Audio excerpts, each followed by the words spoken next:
ओम शांति। ओम शांति। हमने ना पुरातन काल में, माना आज से करीब 40-50 साल पहले, एक शब्द सुना है, पारसमणि।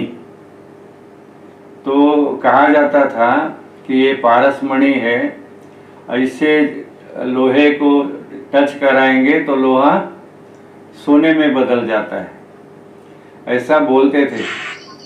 पर ऐसी कोई मणि होती नहीं है जिस मणि को छूने से कोई लोहा सोना बन जाता होगा, ऐसा होता नहीं है। परंतु गायन है, इसके बारे में साहित्य लिखा गया, फिल्म्स बनी, बहुत कुछ हुआ। परंतु हम ब्रह्मा कुमार कुमारियों के जीवन में एक ऐसी ही पारसमणि चैतन्य हमने देखा, सुना और अनुभव किया कि वो जिसको भी अपना लेती थी उसका जीवन स्वर्णमय बन जाता था। ये बात यहाँ की शायद वहाँ इतिहास में या साहित्य में लिखी गई होगी, ऐसा मैं मानता हूँ। तो आप जानते हैं कि दादी 1920 में ये साकार दुनिया में आई, माना जन्म लिया। तो जब जन्म लिया सिंध में, तो उनके जो पिता थे वही खुद जन्म पत्री बनाते थे। तो जब उन्होंने देखा कि ये जो कन्या है जो हमारे घर में जन्म ली हुई है, इसका जीवन आगे चल करके एक वैरागी जीवन होगा, ऐसा उनको स्पष्ट दिखाई दिया। तभी उन्होंने इनके प्रति जो भी भावनाएं थी वो यही थी कि एक न एक दिन ये जा करके वैरागी बनेगी। और हुआ भी ऐसे। जब वो 16 साल की थी और पढ़ाई करती थी दादी, तो ये ओम मंडली का सत्संग मिला। ओम बाबा माना ब्रह्मा बाबा। आपको पता होगा कि यज्ञ के शुरू में ये जो प्रजापिता ब्रह्मा कुमारी ईश्वरीय विश्वविद्यालय आज बोलते हैं हम लोग, तो ये ओम मंडली के नाम से जाना जाता था। बाबा को कहते थे बाबा और ओम राधे और ओम मंडली, क्योंकि ये लोग ओम की धुनी लगाते थे बहुत अच्छी। तो ऐसे सत्संग में जब दादी का जाना हुआ तो उनके लौकिक पिता को लगा कि इसको अभी रास्ता मिल गया, ठिकाना मिल गया। तो जैसे ही बाबा ने कहा अपने अपने घरों से माता पिता की छुट्टी लेकर के आना, तो उनके पिता ने सहर्ष छुट्टी दे दी। अब बाल्यकाल से ही आप जितने भी चित्र देखेंगे दादी के, हमारे यज्ञ हिस्ट्री के, मधुबन में हिस्ट्री हॉल में या आपके पास भी, तो जब देखेंगे तो आपको लगेगा कि दादी ऑलवेज रोल मॉडल रही है। उनका जीवन हमेशा ही एक क्लास मॉनिटर की तरह रहा हुआ है। तो चाहे वो सिंध में होंगे या कराची में होंगे या बाद में जब अबू में आए 1950 में, तो इन्हों का एक जीवन यज्ञ में आगे का ही रहा, फ्रंट लाइन में ही ये रही हैं, ऐसा हमको दिखाई देता है। और आप देखेंगे कि जब दादी को बाबा ने देखा, आपको पता है जब मम्मा को बाबा ने देखा तो मम्मा को देखते ही ब्रह्मा बाबा को लगा कि ये वही आत्मा है जो आगे चल करके श्री लक्ष्मी बनने वाली है। ऐसे ही दादी को जब बाबा ने देखा तो उनको निश्चित था कि ये कन्या आगे चल करके यज्ञ को संभालेगी, और उसी दृष्टि से बाबा ने उनकी पालना दी। और 50, आपको आश्चर्य होगा, ये जो दादियाँ थी, एक नहीं सभी जितनी भी थी, ये जो दादियाँ, क्योंकि हम जब ज्ञान में आए तो करीब 60 से 65 दादियाँ थी 300 में से, कईयों ने शरीर छोड़ दिया था। तो जब आए तो ये दादियों का एक विशेषता मैंने नोट किया कि ये इतनी भोली थी कि बाबा कहे बच्ची इस बावड़ी में कूद जाओ तो ये कूद जाती थी, इतना वंडरफुल था। और ये जब ये मैं इसीलिए कह रहा हूँ कि जब दादी को कहा गया 1954 में जापान में विश्व हिंदू सम्मेलन होने वाला था, तभी दादी बाबा को निमंत्रण मिला था। तो बाबा ने दादी को और रतन मोहिनी दादी को और आनंद किशोर भेजना था। तो बाबा ने कहा कि बच्ची आपको जापान जाना है। आप सोचिए, जापान इनको पता नहीं कहाँ है कैसा है। तो बाबा ने कहा बाबा कलकत्ते तक की टिकट देगा और उसके आगे बाबा भेजेगा आपको। तो अब सोचिए, किसी को कहे कि हम कलकत्ता तक टिकट देते हैं और जापान जाओ, तो कोई प्रश्न पूछेगा ये कैसे संभव है। पर ये लोग सचमुच में निकल गए, तीनों जाकर के कलकत्ता में पहुँचे। वहाँ फिर सच में भी बाबा ने ऐसा ड्रामा प्लान बनाया कि वो जापान गए ही नहीं, परंतु जाकर के वहाँ से करीब करीब 1 मास इन्होंने सेवा में एक वर्ष जापान अन्य देशों में सेवा में रहे। तो ये एक वंडरफुल बात है ना। तो ऐसी ये दादी इतना भोलापन था।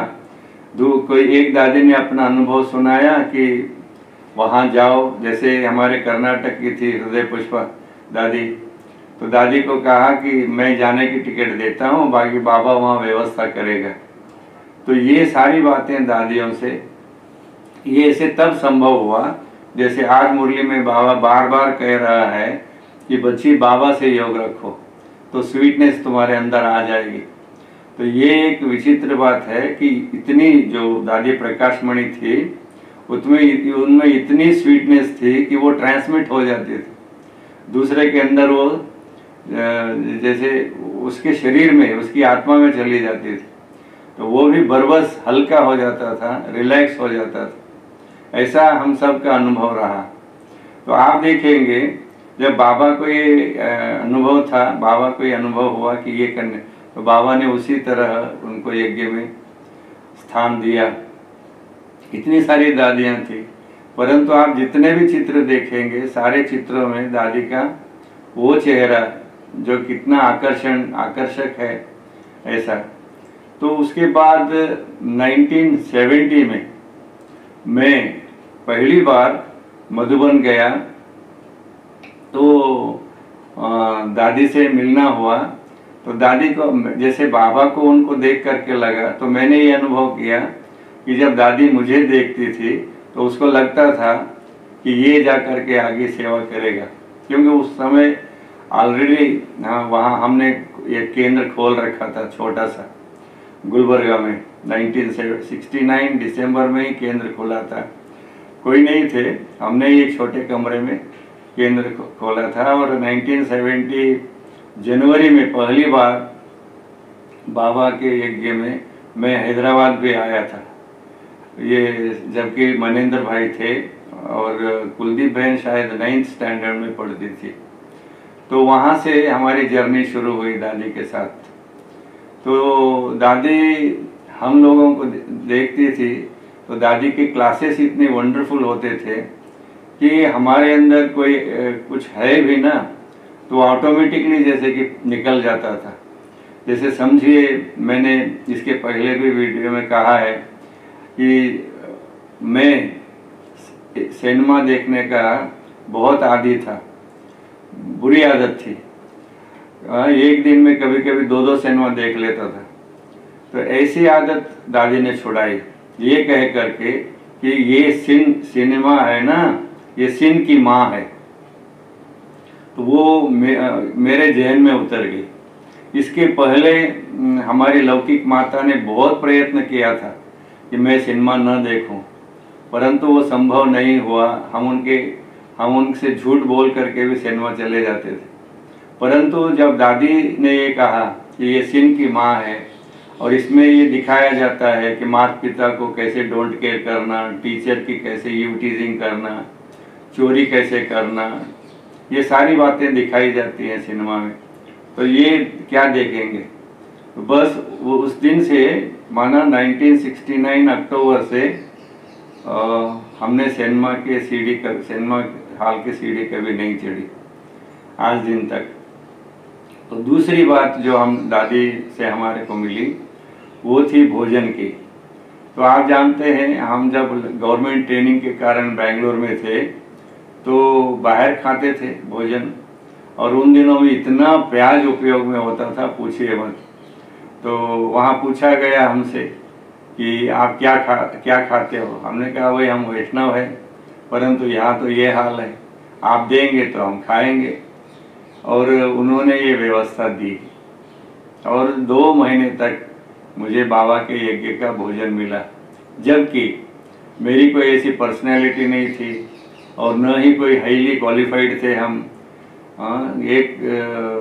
अभी पढ़ाई पढ़ रहे थे, परंतु बाबा ने जैसे हमको इस यज्ञ में खींच लिया और इतना परिपक्व बना दिया कि हम एक केंद्र खोल सके। इतनी शक्ति हमको बाबा ने दी और ज्ञान की परिपक्वता दी।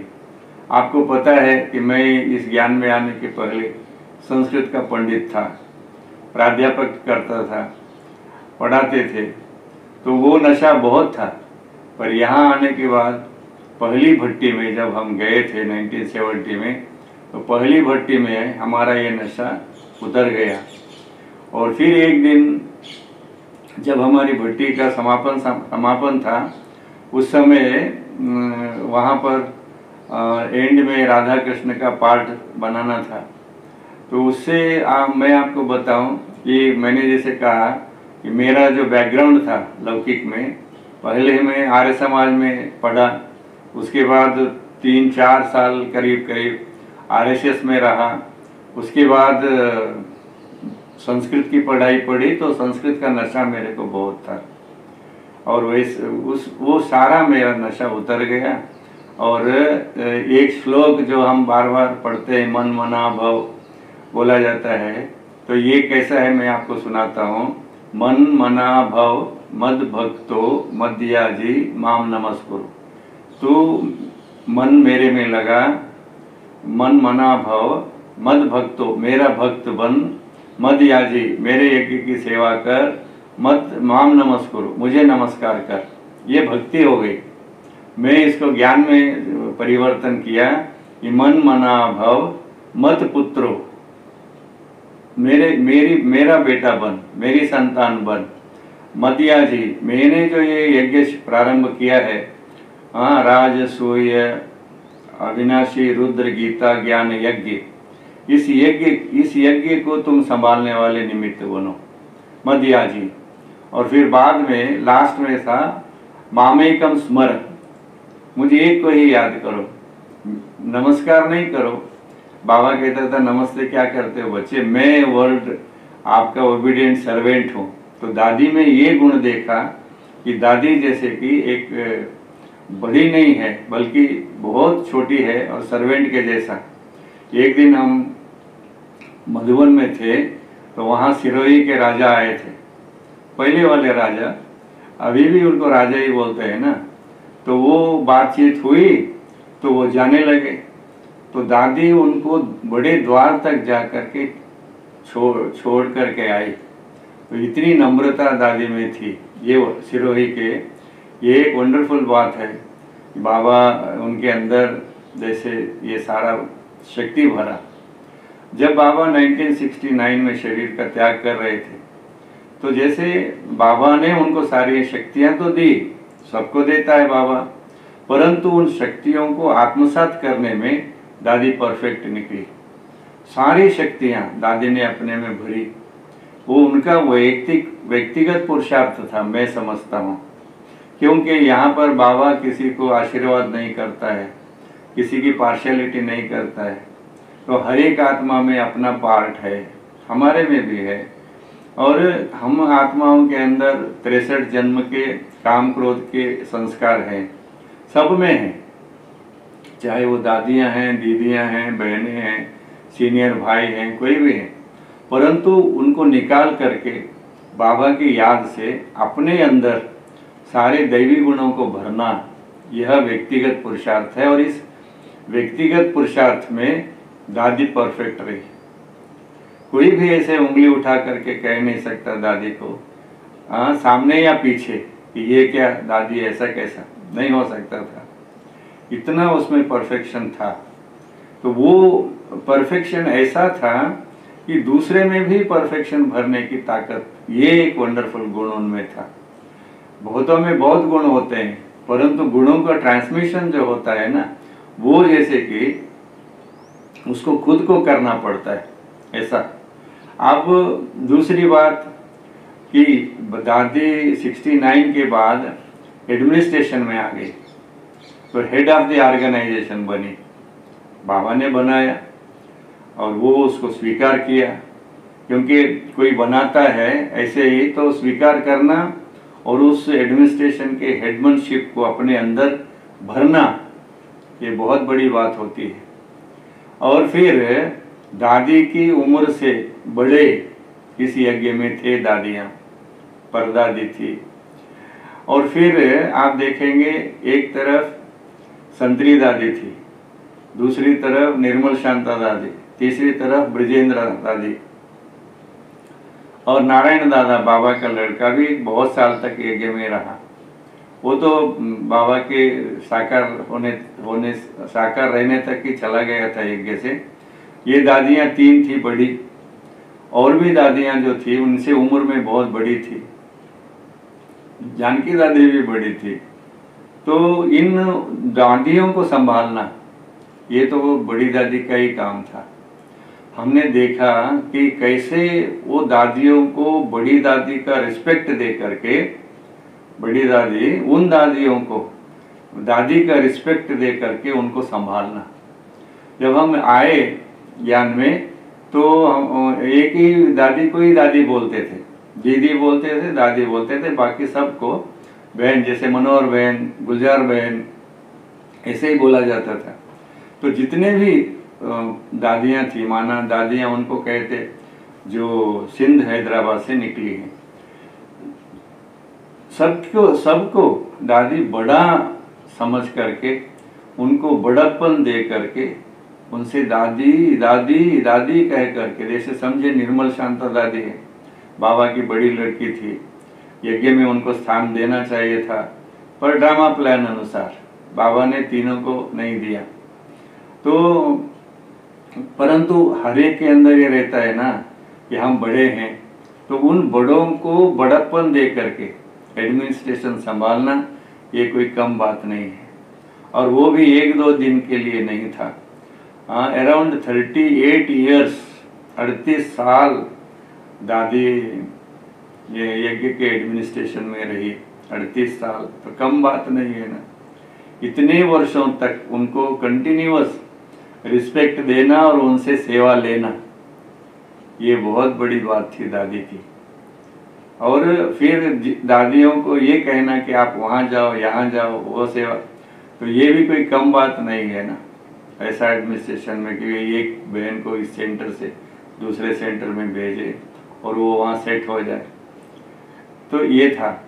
और फिर आप देखेंगे हर आत्मा के अंदर, जैसे मैंने कहा, चाहे आज बाबा भी कह रहा था, बच्चे आप में ज्ञान कितना भी हो, आप ज्ञान में पंडित होंगे, बाबा के ज्ञान में आप बहुत माहिर होंगे, परंतु आपका योग नहीं है ना, तो कोई काम का नहीं है। ऐसे ही जब दादी को देखते थे तो महसूस ये होता था कि इनका योग बाबा के साथ कितना डायरेक्ट है। ऐसे सबका होना चाहिए। और ये चांस है संगम युग पर कि डायरेक्ट हमारा योग, बुद्धि योग बाबा से रहे, ऐसा चांस तो है ना, आप सभी अनुभवी हैं। परंतु उस चांस को लेना, चांसलर बनना, ये तो हम लोगों का काम है, ऐसा हम समझते हैं। तो एडमिनिस्ट्रेशन में इतना भारी यज्ञ चलाना और हर एक को उनका सेल्फ रिस्पेक्ट देना, ये तो कोई सीख सकता है, दादी से सीख। और हम लोगों ने भी, और आप देखेंगे, जैसे समझिए माँ है, उसका एक छोटा सा बालक है, तो वो बालक को स्नान कराएगी माँ, उसको पाउडर लगाएगी, काजल लगाएगी और देख देख करके खुश होगी। ये माँ की विशेषता है। ये विशेषता हमने दादी में देखी कि हम बढ़ते हैं तो उनको बढ़ाना चाहिए। विशेष करके मेरा अनुभव ये कि एडमिनिस्ट्रेशन में भाई लोग, ये ब्रह्मा कुमारी संस्था है, मातृ प्रधान संस्था है और सब एडमिनिस्ट्रेशन बहनों के हाथ में होता है। और यहाँ कुछ हम 3-4 भाई थे जो एडमिनिस्ट्रेशन संभालते थे। तो इसमें एडमिनिस्ट्रेशन संभालना तो जरूर हमारे पीछे कोई गॉडफादर चाहिए, अदरवाइज नॉट पॉसिबल। तो वो गॉडफादर दादी सिद्ध हुई। कुछ भी होता था नीचे ऊपर, दादी को ये खबर होती थी कि ये कुमार होने के कारण से ये हो रहा है। इसीलिए वो बार बार कहती थी मैं हूं ना, तो वो सपोर्ट करती थी और फिर उन बहनों को समझा देती थी ऐसे नहीं होता है। तो ये उसमें विशेषता होने के कारण ही आज मैं निश्चित रूप से कहूँ कि मैं जो भी हूँ अभी, वो सिर्फ दादी की बदौलत, उनके कारण से। क्योंकि यहाँ कुछ हो ना हो पर असूया, ईर्ष्या मनुष्य में होती है और वो हम देखते हैं। हर एक बड़ा बनना चाहता है, परंतु बड़ा बनने की जो क्वालिटी है, नम्रता, धैर्य, सहनशीलता, वो हम नहीं पाते हैं। और दादी के अंदर वो कूट कूट के भरा हुआ था, नम्रता, सहनशीलता, धैर्य, ये विशेषता थी दादी की। और हमने देखा जब 1980 में दादी ने सोचा कि सारे केंद्रों को मुझे, क्योंकि साउथ की जवाबदारी दादी को थी, नॉर्थ की जवाबदारी दीदी को थी। तो साउथ की जवाबदारी है तो दादी ने कर्नाटक के हर एक सेवा केंद्र को, माना 1980 में जितने सेवा केंद्र थे सबको वो कार में विजिट किया, वहाँ के भाई बहनों को रिफ्रेश किया। तो हमें भी चांस था, दादी को हमने करीब 8 दिन साथ रहे कार में। तो रायचूर से हमने उनको रिसीव किया और जैसे भी गुलबर्गा के बाउंड्री में आई तो दादी कहने लगी, प्रेम तुम्हारे राज्य में मैं आई हूँ। तो आप सोचिए हमारे अंदर बिजली कैसी दौड़ गई होगी, करंट कैसा लगा होगा। ये उनकी विशेषता थी। और क्या व्यवस्था है वहाँ पर, वो नहीं देखती थी उन दिनों में दादी। मुझे अच्छी तरह याद है जब हम, छोटा सा केंद्र था, दादी आए तब 4 कमरों का, बहुत छोटा था। तो दादी नीचे ही बैठी कारपेट पर, और जब दादी को चाय दी गई तो मोहिनी बहन को कहती थी, दादी मोहिनी चाय गैस स्टोव पे बनी है। तो ये, क्योंकि उन दिनों में मधुबन में ना ये चारकोल के कंडों से भोजन बनता था, गैस की वहाँ व्यवस्था उन दिनों में नहीं थी। तो ऐसा छोटी छोटी बातों को भी उठा करके सामने वाले को वो बड़ा बना देती थी। तो उसके बाद हम बीजापुर तक दादी को लेके गए और वापस आए। दादी आगे गई, वरना कर्नाटक के सभी जिलों में जहाँ जहाँ केंद्र है वहाँ दादी गई और उनको रिफ्रेश किया। ऐसा मैं समझता हूँ किसी ने भी यज्ञ में नहीं किया होगा, मेरा जहाँ तक अनुभव है। उसके बाद जब हम गुलबर्गा का केंद्र आदर्श नगर वाला सत्य तीर्थ और बनाने की योजना बनाई और प्लान लेकर के दादी के सामने गए, तो दादी को प्लान दिखाया तो कहा ये हाल कितना होगा तुम्हारा। मैंने कहा मेडिटेशन हाल उतना होगा। तो दादी को इतनी खुशी हुई, अच्छा इतना बड़ा बनता है, अच्छा मैं गुलजार को भेजती हूँ। तो दादी ने फिक्स किया दादी गुलजार को भेजने का।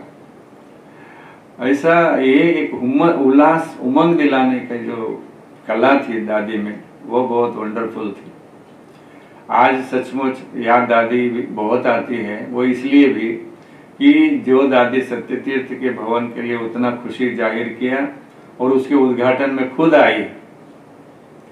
आज वो अमृत सरोवर देखती तो मैं समझता हूँ सबके बीच वो डांस करती थी, इतनी बेहद की खुशी जाहिर करती थी दादी, मेरे को विश्वास है।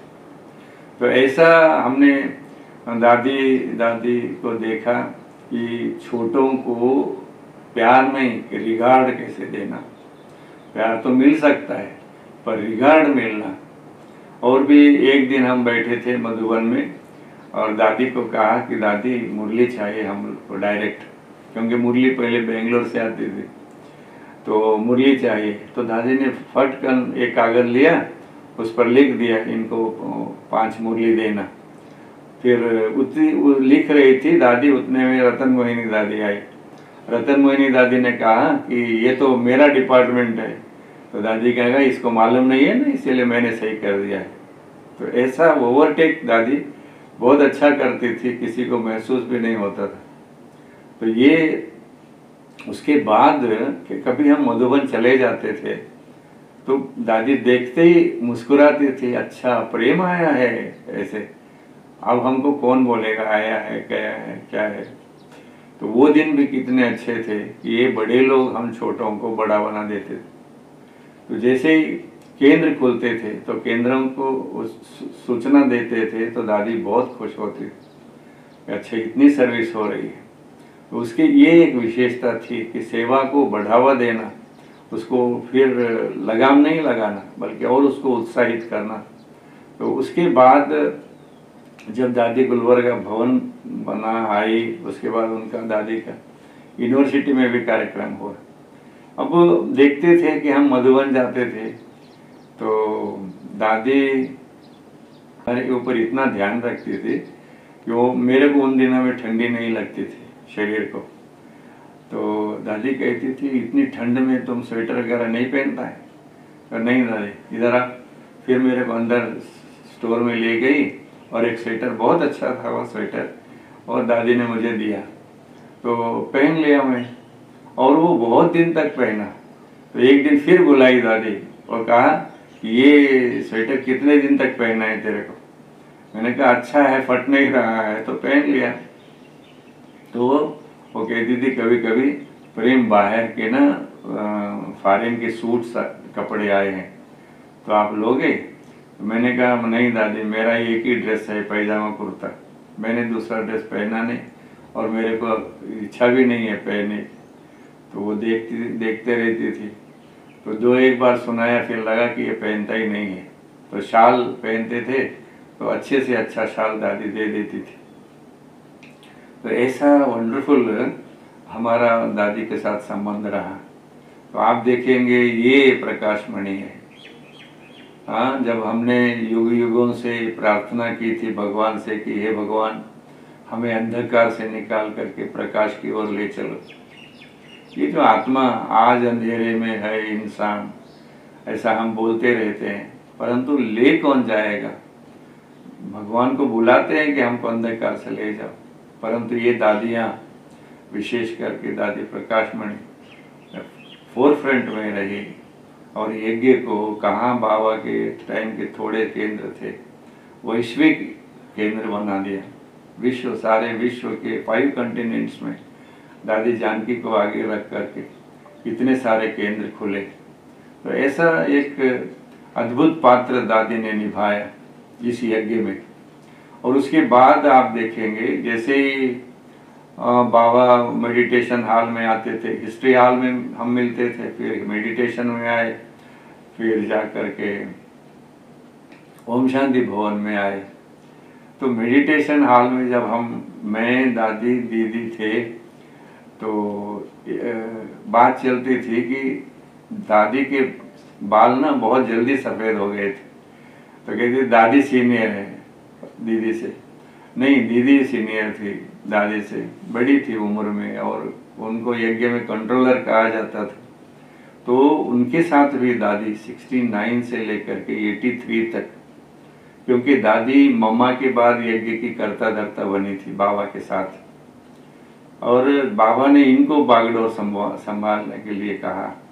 तो आप देखिए कल तक जो यहाँ संभाल रही थी और उसके सामने ये अपना हेडमैनशिप चलाए तो कितना मुश्किल हुआ होगा, पर उसको आसान कर दिया दीदी दीदी कह करके। दादी में ये बहुत बड़ी विशेषता थी कि किसी को मनवाना है तो एक ऐसे लौकिक में कहा जाता है your smile will disarm the opposite person, कि तुम्हारी ये जो मुस्कान है ना, वो सामने वाले व्यक्ति को, चाहे दुश्मन ही क्यों ना हो, उसको निशस्त्र बना देता है। और ये हमने प्रयोग करके देखा कि हम जब निस्वार्थ भाव से और नम्रता से मुस्कुराते हैं ना, तो सामने वाले को मुस्कुराने में मजबूरी हो जाती है। वो उसके अंदर क्या भी विष रहा हो, परंतु वो मुस्कुराएगा जरूर। ऐसा हमने अनुभव किया, वो हमने दादी से सीखा। और एडमिनिस्ट्रेशन में कैसे कैसे ले करके चलना। देखिए, इस यज्ञ में नेकी कर दरिया में डाल, ये बात सबको ध्यान में रखना चाहिए। कोई बहन है मेरे से आगे जा रही है तो उसको सौंप दो, वो आगे जाने दो उसको। हम ये समझते हैं परमानेंटली वो हमारे कंट्रोल में रहे, ये मुश्किल बात है। ऐसे ही दादी कंट्रोलर भी थी, परंतु अनुभव ये कराती थी कि तुम अपने राज्य के स्वतंत्र हो, तुम जैसे भी संभालो संभालो। हाँ, कोई कमी पेशी होती है तो दादी जरूर टोकती थी। हमारे अंदर कोई वीकनेस है और वो बात दादी के पास आती थी तो दादी खुद बुलाती थी और बोलती थी, देख तेरे बारे में ये हमने सुना है, क्या विचार है? हाँ बराबर है, तो लिख के दे। दादी हमारे से लिखवा लेती थी और कहती थी ठीक है, लिख दिया ना, अब हो गया पूरा। फिर कभी उसके मन चित्त पर वो बात नहीं होती। ये बहुत बड़ी विशेषता थी। हम हमारे को किसी ने कहा, गैर कहा, गाली दी, समझिए गाली सादी भाषा में बोलते हैं, गैर कहा, तो मैं समझता हूँ महीने नहीं सालों उस व्यक्ति का नाम हमारे जेल में रहेगा कि इसने मुझे गाली दिया, इसने मुझे बोला। तो परंतु दादी के अंदर ये विशेषता थी कि वो कभी, समझिए कोई बोलता भी नहीं है, दृष्टि से तो देखता है ना, दृष्टि से तो प्रकट करता है कि तुमने मुझे ऐसे कहा या तुमने ये गलत काम किया, वो मेरे को पता पड़ा, समझो मैंने चोरी की। और दादी को पता था कि ये चोरी करता है, पूछ लेगी चोरी किया, हाँ ये किया, तो अब भूल जाओ। फिर कभी वो मुझे चोर की दृष्टि से नहीं देखती।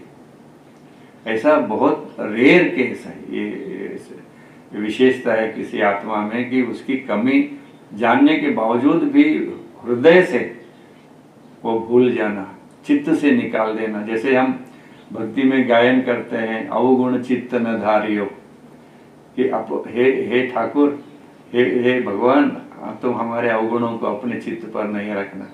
नहीं, वो रखता ही नहीं है ना, भगवान भी नहीं रखता है। भगवान के स्थान पर जो व्यक्ति है, बाबा साकार है या दादी है, कोई भी नहीं रखता है। दादी जानकी को भी हमने देखा, जबकि उसके सामने हमारे बारे में बहुत गंदी बातें भी बोली गई, पर ये लोग कभी चित्त पे हमारी बातों को नहीं रखा और यही कोशिश की कि है भी तो निकालना चाहिए। समझो है, परंतु वो कमी निकलनी चाहिए, क्योंकि कोई व्यक्ति कमी को कमी नहीं देखता है, उसकी महिमा करता है और उसको इशारा दे करके छोड़ देता है, तो वो व्यक्ति फिर से वो गलती नहीं करेगा, ऐसा हम मानते हैं।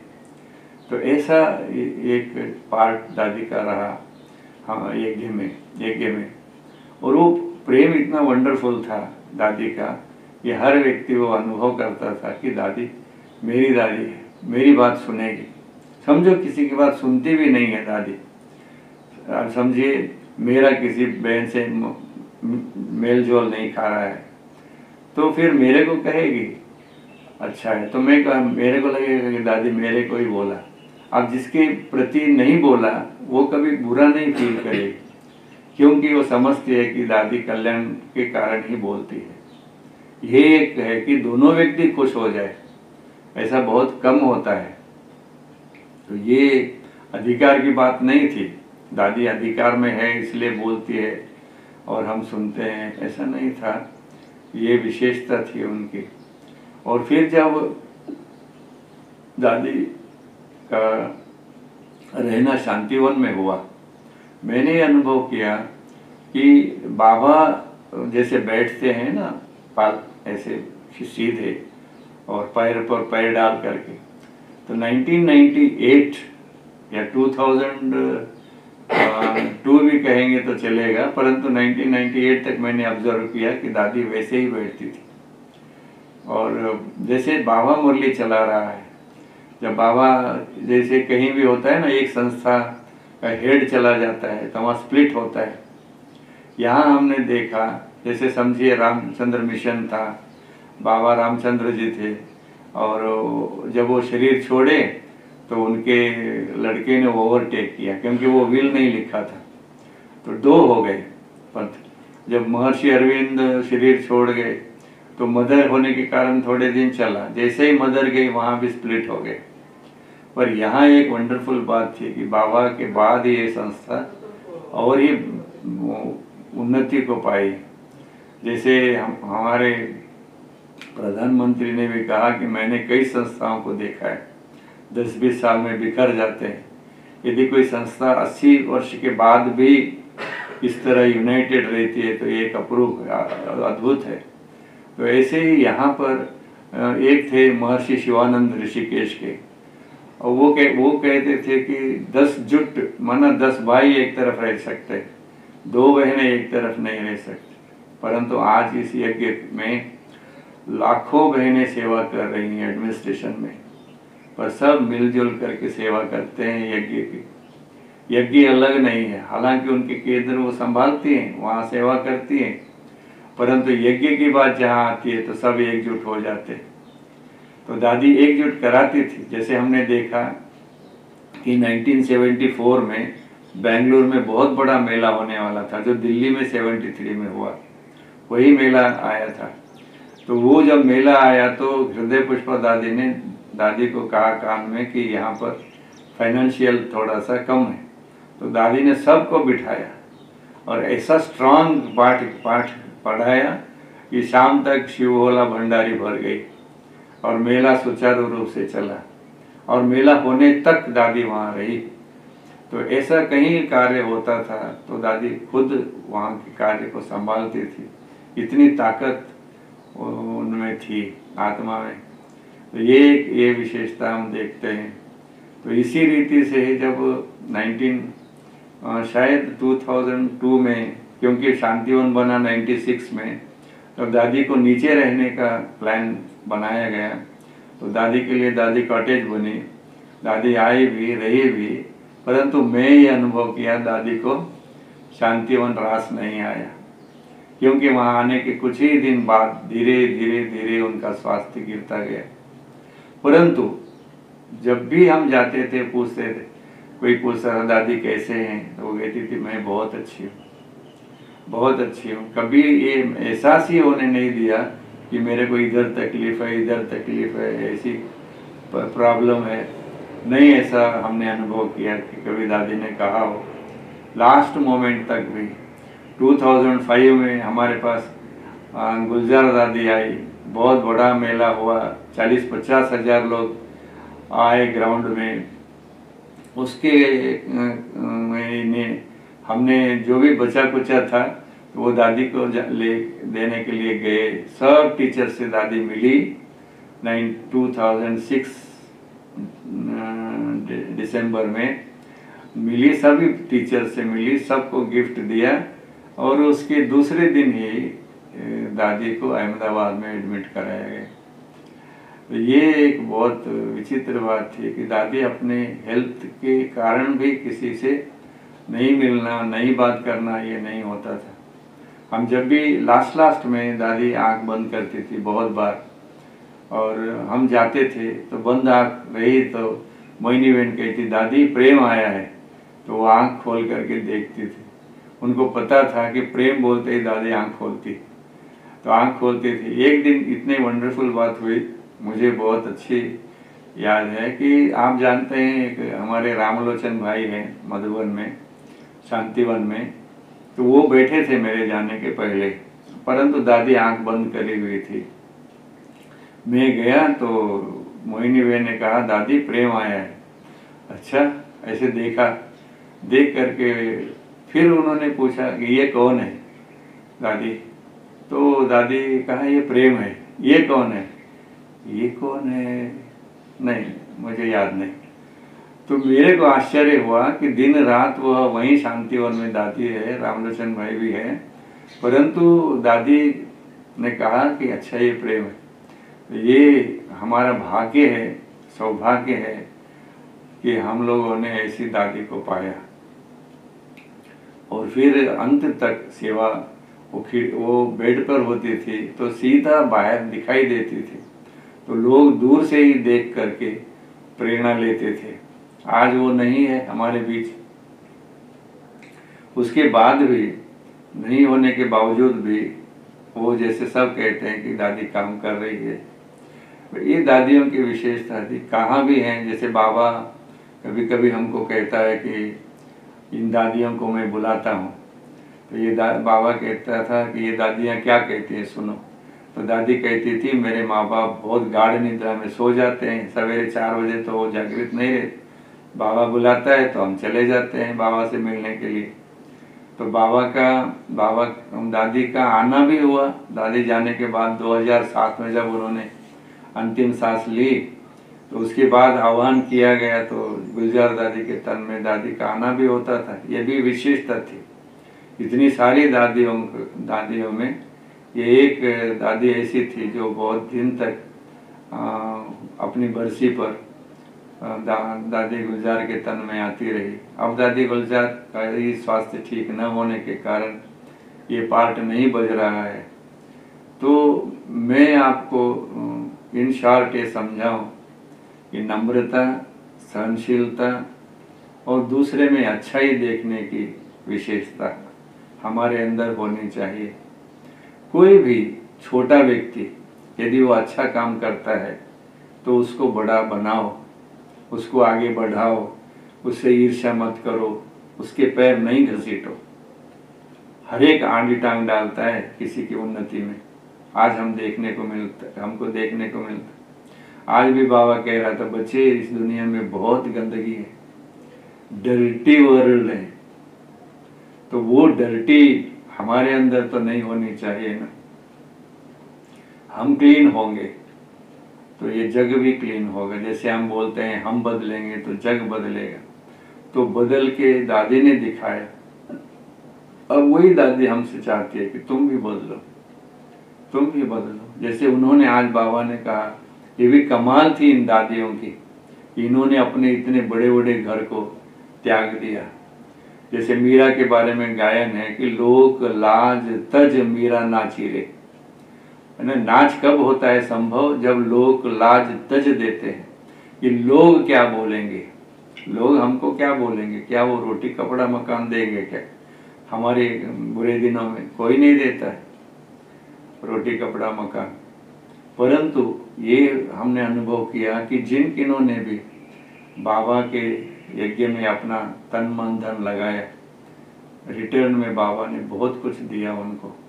ये अनुभव करने की बात है। हम आप सब से भी कहते कि दादियाँ जिन्होंने पहले बाहर निकली सेवा में तो रोटी पर नमक लगा करके खाया और बाद में इनको सीरा पूरी मिली ना।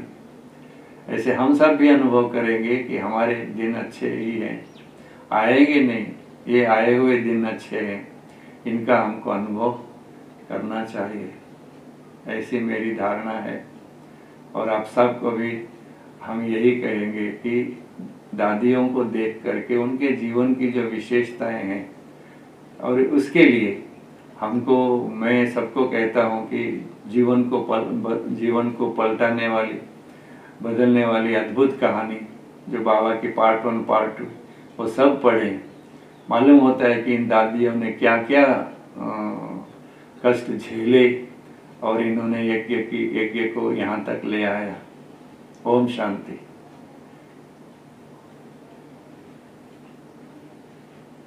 ओम शांति भैया, थैंक यू।